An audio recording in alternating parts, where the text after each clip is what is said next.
As we get closer to the end of any year, time always seems to speed on by, as did the final quarter of this year. I'm Donis Wilkinson Keynes. Welcome back to your NNC Year in Review 2019. SKN Moves Nevis chapter was launched on October 4th by the NIA's Ministry of Health. There are a number of persons who have signed up and they are on a regimen at this time, fitness and eating well, and we are hoping that persons collectively we can lose 20,000 pounds by the end of 2020. The launch culminated on October 5th with a half-island road relay. In October, the Alexandria Hospital began to issue identification bands for patients. I want to commend the hospital administrator and his team, the matron and their teams, for coming up with such great ideas. I would definitely say that Alexandria is moving in the way of technology and moving to bigger and better things. The body of the late Cillian Martin Powell was laid to rest on October 19th during a homegoing service at the Gingerland Methodist Church. At the time of her passing, Powell was 107 years old, the eldest living person in the Federation of St. Kitts and Nevis. On the heels of her funeral, Powell's family made a donation to the Flamboyant Nursing Home, where she had been a resident and where her family had put on a grand celebration of her birthday on numerous occasions. October 24th saw the Nevis Housing and Land Development Corporation, in conjunction with the St. Christopher and the Nevis Social Security Board, hosting an official commencement ceremony for University Heights at Spring Hill Estate. After you have completed your university studies or four-year college and you return to Nevis, at least 5 years after, you can benefit from this innovative and bold step that we have taken by acquiring land at a concessionary rate of $1. In terms of the size of land, we're not selling land just as it is. It must be a package with a house. Premier the Honorable Mark Brantley announced on October 31st that the NIA has implemented a new policy which will benefit athletes who represent Nevis in international cricket, Olympics or World Championships. You would be entitled to a duty-free concession on a vehicle once every 5 years. On November 1st, the Ivor Walters Primary School received a consignment of science equipment, a gift from Ross University School of Veterinary Medicine, for winning the university's science fair in April. Students Nevoy Manners and Light Brown not only placed first in their category, SDG number 7, which speaks to affordable and clean energy, but were also judged the overall winners, receiving cash awards and winning a cash award for their school. The Ministry of Communications and Works recognized 55 contractors during an awards ceremony on November 2nd under the theme Recognizing the Industry's Performers. The categories were Lifetime Achievement Awards, Excellence Awards, Long-Standing Plumber Awards, Long-Standing Electrician Awards, and Posthumous Awards. Two of the Federation's top students graduated from the Nevis Sixth Form College on November 13th. Tarana Kakar achieved the best results across St. Kitts and Nevis, passing 10 units with 10 grade 1s. Kervince Webb placed third, passing 11 units with 6 grade 1s. The Integrity in Public Life Amendment Bill 2019 was passed in the Nevis Island Assembly on November 19th. Of note was the amendment to Section 15. Where a person is required to do so fails to file a declaration in accordance with this section or without reasonable cause, fails to furnish further particulars in accordance with Section 20, the Commission shall publish such fact in the Gazette and at least one newspaper in general circulation on the island of Nevis. The Commission may at any time after the publication referred to in this subsection make an ex parte application to the High Court for an order directing such person to comply with the ordinance, and the court may, in addition to making such an order, impose such conditions as it thinks fit, including costs. A person who fails to comply with the directions of the court commits an offense and is liable on conviction to a fine of $50,000. The Museum of Nevis History at Hamilton House received a facelift and was officially reopened on November 19th.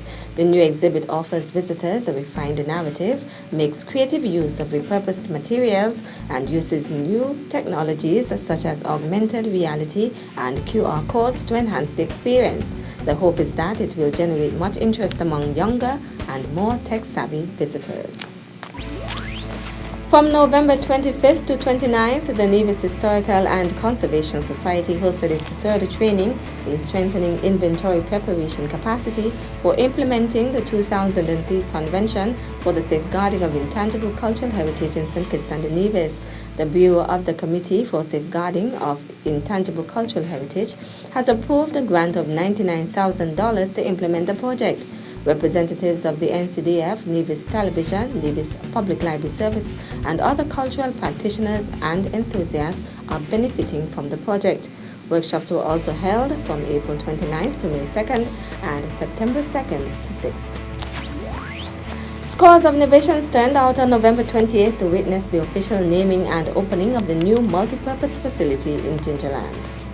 We have decided that the name of this spanking brand new first-class facility will be the David Freeman Center of Excellence.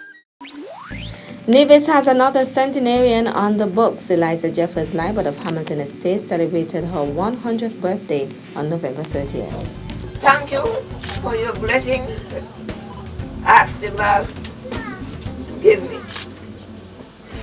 And may He continue to take care of me for the rest of my days.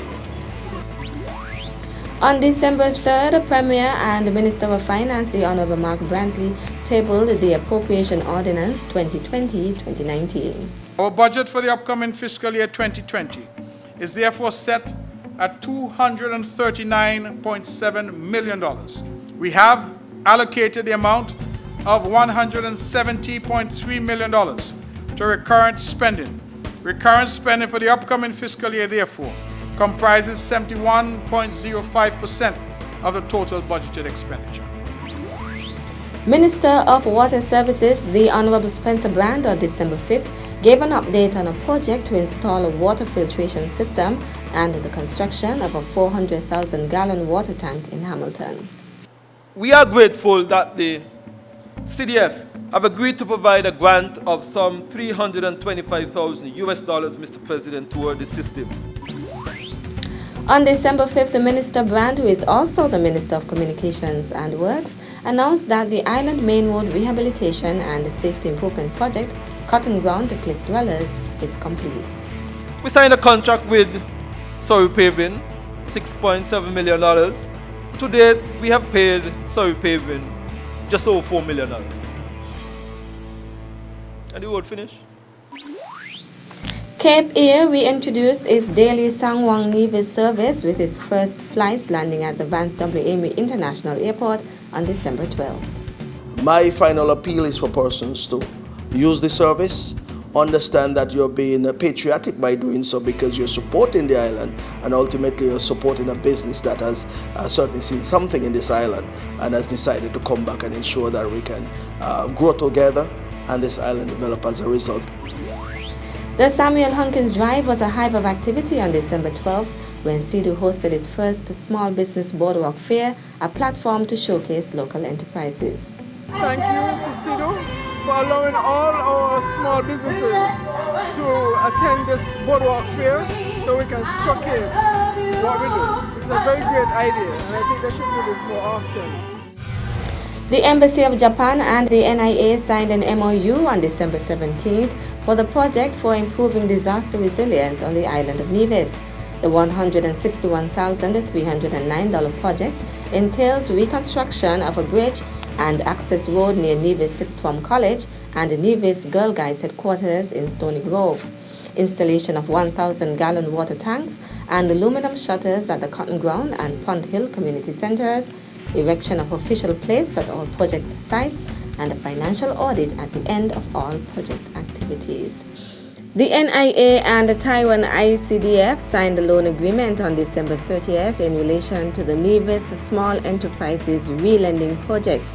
The Republic of China Taiwan is providing 5 million EC dollars to allow local women as well as men younger than 35 years to borrow up to $100,000 to start new businesses, paying back at an interest rate of about 4%. SIDU will begin to accept applications for the Entrepreneurship Fund on January 15, 2020. It's been a pleasure being in your company. From all of us here at the Department of Information, have a blessed 2020.